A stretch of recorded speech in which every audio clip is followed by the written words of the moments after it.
take a huge leap and then getting discouraged and quitting. Another technique that's really important is to ask yourself these 3 questions.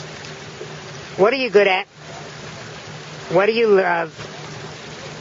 And why are you on this planet? Because when you find what you're good at, then you want to then find what do you love to do, and then why are you on this planet? And figure up a career that melts all 3 of those together. Because if you're missing one of those elements, you're going to burn out, get frustrated, lose your interest. If you just want to get wealthy so you can have a ton of money, you're going to be very disappointed. Because you're going to get all that money and you're going to go, is that all I strived for? Was more cash in my pocket? More cash in some bank account? That leaves you feeling empty. It's no different than when I counsel guys or women, and they just think that, oh, if I had a relationship, then I would be happy. And they get the relationship, and maybe they're not so happy because they just did it for the surface value. Or like when guys come to my office and they'll say, oh, I want to meet more women and go on more dates. And then they meet a lot of women and go on a lot of dates. They're still not happy because they made it about something external. When you make wanting to get wealthy because you just want to have a lot of cash, you'll possibly get there. And if you get there, you'll feel empty. And you'll ask the question, is this all there is? Is this what I really was working towards? You have to figure out, what are you on this planet for? What do you love? And what are you good at? Melt those 3 together, and wealth will find you. The last technique I'm going to share is this beautiful location, and I'm going to take you to one more spot. That is, you got to figure out what are the action steps that you're going to take after following this video. You're going to finish this video. What are the action steps that you're going to immediately take to start creating wealth in your life? Take one technique out of this video and start applying it immediately. Maybe call somebody up and say, hey, I want your help. I want your support. I want to watch this video with you, and I want the two of us to hold each other accountable. Maybe put together a whole group of accountability partners and say, we're going to figure out how to get wealthy no matter what. Let's do this as a team. Let's do this as a group. When you have people looking out for you, encouraging you, then you don't have to feel alone in this whole process. You know, making money should be fun. Making money should be enjoyable. If you make it a painful tug-of-war struggle, it's not going to happen for you. And if it does, it'll be so meaningless, and it will slip away from you as fast as it came. You also have to remember that money is just energy. It flows into your life, and it can flow out of your life. And you don't want to get stuck in the greed, fear cycle where, you know, when money's not there, you're afraid that it never will be. Or the greed cycle of, oh, yeah, I got lots of money now. I'm going to blow it as fast as it comes in because it'll always come in. That's how the stock market works. That's not how you should work. You want to have a baseline where you know that it's never as bad as you think and it's never as good as you think. That it's always got a level that you can stay with consistently, stay controlled and focused. If you apply these techniques, you're going to start see wealth appearing in your life. And most people think that making money is about some quick technique. It's not. It's about putting long-term principles into your life over time. So I'm going to take you to one more location, and it's going to be my best technique for you on how to build wealth. I'll see you there.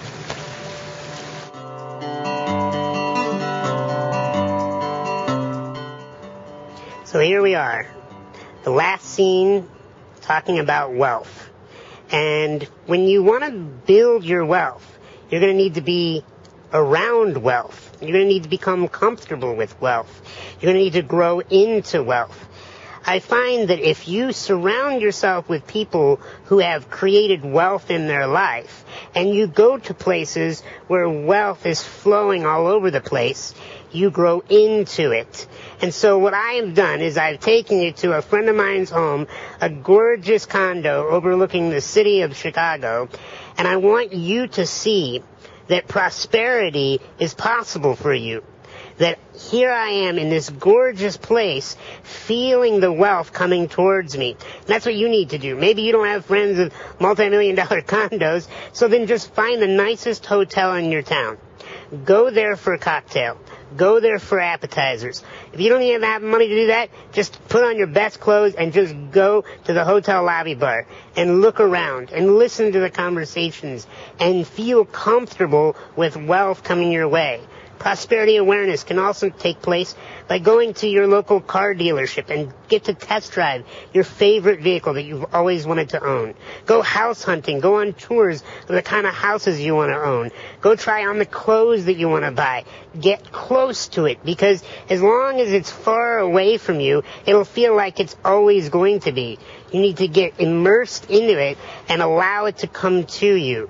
You know, as I was saying, is that Garrett? That's Garrett Gunderson. Garrett Gunderson, how are you, brother? How's it going, Sean? So Garrett Gunderson, the author of Killing the Sacred Cows, probably one of the leading experts on the planet on wealth creation and prosperity. What a unique surprise. Hey, you know, I always like to hang out with Sean, and wealth is built through conversation, so this is the conversation of wealth right now. So we've been talking throughout this whole series.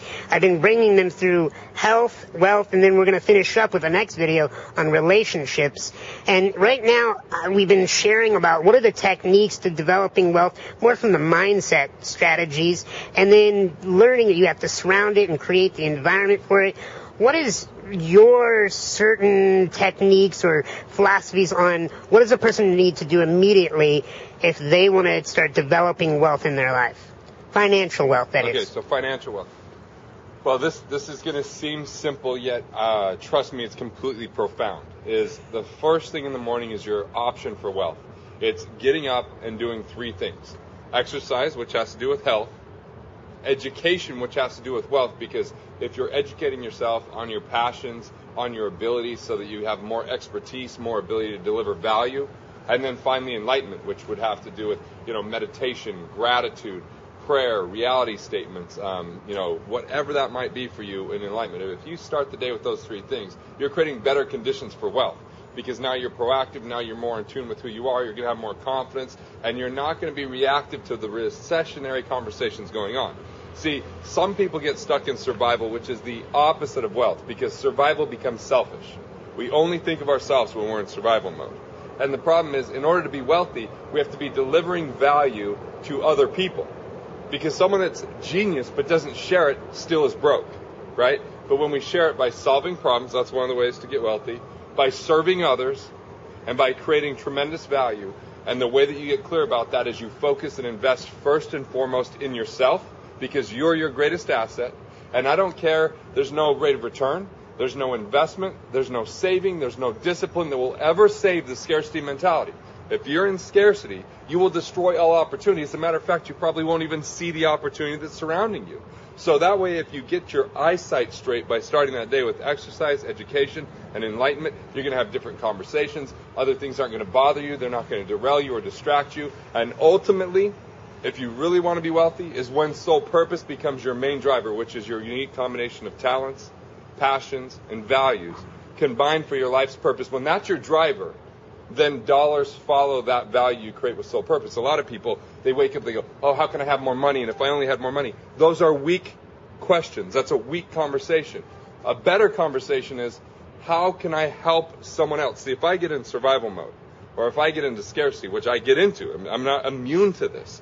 The best thing I do is I call someone and I ask them questions about their life. So it's not me calling and saying, hey, Sean, how can I help you? But instead, if I call and I ask enough questions to hear, what is it that Sean truly values? What would really help Sean out right now? And the first mode I go into is, can I deliver it? And if I can't, then I say, who do I know that can help Sean deliver that? And if I ask those two questions, I shift from being selfish to being serving. And that starts to put things in motion, because now he thinks of me in return. He thinks, oh yeah, Garrett created value. Here's someone that needs that same value. You start to build a marketplace. You start to build a velocity and an exchange. And that exchange is what creates wealth. Exchanging your service for other people, and they give you money in return. What are the top 3 mistakes people make that keep them from making money or cause them to lose the money they get? One of the mistakes that causes people to lose money they get is they invest it into things that they don't understand, that they don't control, so they have very little influence over, no passion around, and so they chase a rate of return without understanding what's going on. So that's a major mistake. Another major mistake is that people are overly diversified. Diversification is like being scattered, not really getting deep in any one thing, but being in a few different things. Rather than focus, they're distracted. So if you focus, that's one of the keys. If you don't focus, that's a mistake. Another mistake is that they're doing things that are only in the name of money, which means you won't have the persistence, you won't have the fuel to see it through, you won't have the energy to bring about what you really want if you're only chasing money. Now, money's important. If you don't have it, it's a lot like not having air. It becomes very suffocating. But a lot of people, instead of it being a great asset to living their life, it becomes a great obstacle to living their life because they're chasing the wrong thing. Money's a receipt. It's a byproduct. Get to the source, get to the core of what money really is. And what it is, it's a way to exchange with other people, right? So it's a very effective and efficient way for us to have the world as our marketplace, as long as you can reach them. And we've got the internet now. We've got so much technology to reach so many people that it's not about just philosophy. Philosophy is critical because if you have the wrong philosophy, what happens is you can work hard and still go broke. As a matter of fact, you can go enthusiastically in the wrong direction, as Peter Drucker says, which is even worse. But if you have the right philosophy, but you also are committed to taking action, and not in a lazy way, like when I say, Sean, how can I create value for you? That's an okay question. But if I really listen to you, I really get engaged in the conversation, I go, what Sean could really value from is getting a video done, and I happen to be staying at this condo that you've stayed at before.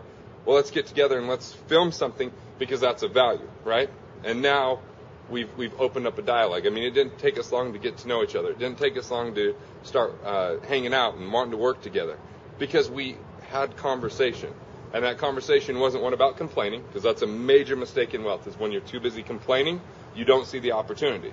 It was a conversation of possibility. Well, that's if you look at our friendship and the friendships of those people that we hang out with, and this has to be translated right here and right now about wealth. We don't talk about what we don't like. We talk about what we're either changing or what we love. Right.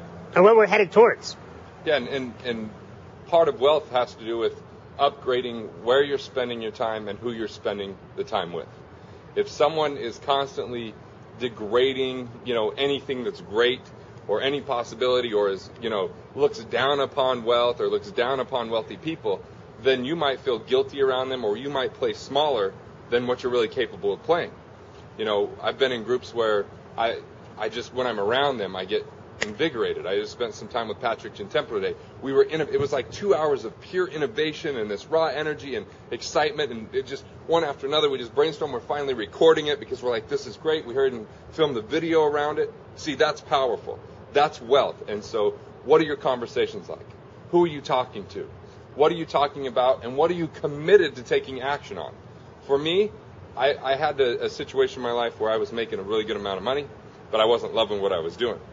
And that's a hard transition to go from, I know that this is going to work, to I'm going to really be fulfilled. And I'm going to give up just what I know will be okay, even though I'm not happy, and really look at wealth as my happiness, as my health, as my overall energy. And I'll tell you what, if you're in debt, the debt is only a symptom. The debt is a symptom that you don't have the right relationships. The debt is a symptom that you basically don't have the right conversations. The debt is a symptom that you may not be taking the right actions congruent with who you are when it comes to your investing world. So, well, where does self-worth play a part in that? Well, look, if you don't have self-worth, the only way that you're going to have a lot of money is through luck. And that's just not a game I like to play. I like to have certainty. And so, there's comments where people say your net worth tied to your self-worth, but the problem is some people tie their self-worth to their net worth. I don't believe that's the case. Right. I think you will only go as far as, outside of luck, you only go as far as I explained to them, as what you believe you're capable of. Right. Or what you believe you're worth. Yeah, and because of what you charge. Because, look, I think almost everyone out there discounts their ability. I mean, as far as what you charge, as far as what people pay. And I feel like the marketplace is never quite caught up to just how much we could deliver and what we could charge for it. But the magic is, like, for me, when I had other people see it and they start charging it for me, it was like I couldn't even see charging that much.